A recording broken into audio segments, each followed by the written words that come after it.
talks us about living to be 125.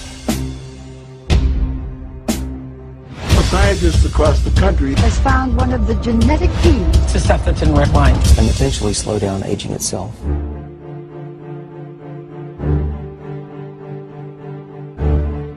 That resveratrol chemical, which is in red wine, when it's concentrated to this dose in laboratory animals, prolongs life expectancy.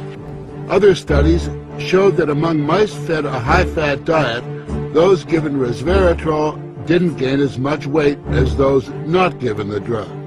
So what does it do in the body? Well, what we have discovered is that resveratrol works on a gene which is called SIRT1, and this is a gene that controls the aging process. Resveratrol seeks out that gene and switches it on.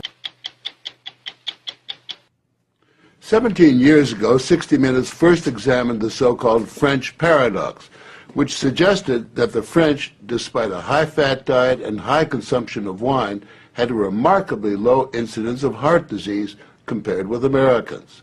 Most researchers agreed that there was something in the wine that offered protection. And a few years later, even the highly cautious federal dietary guidelines say that moderate consumption of red wine can be beneficial.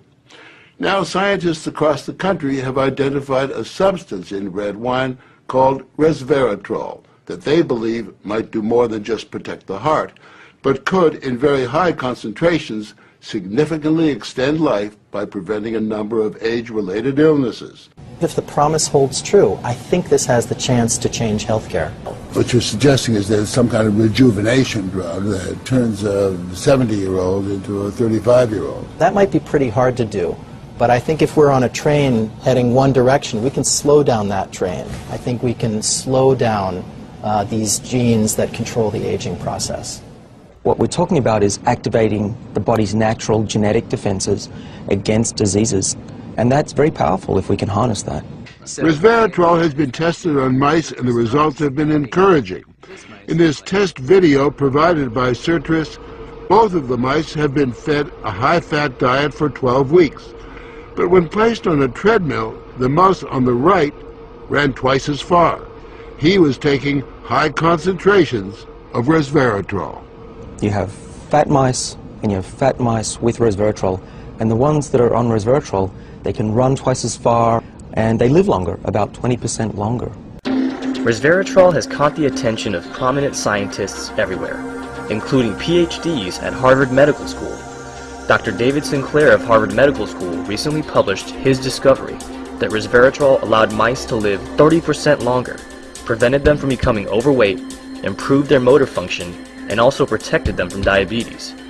This study was so groundbreaking that it was published in Nature, the world's most respected leading scientific journal. Resveratrol is turning out to be one of the most revolutionary breakthroughs in modern science. In addition to Dr. Sinclair's findings, resveratrol has also been demonstrated to help prevent the risk of heart disease and stroke, Alzheimer's and Parkinson's disease, certain types of cancer, and has also been shown to increase exercise endurance. Writes David Stipp in Fortune magazine, you'd have to go back to the advent of antibiotics to find such a broad therapeutic potential. Resveratrol is found in the skin of red grapes and can most commonly be found in red wine. 1 glass of red wine contains a mere 0.5 milligram of resveratrol.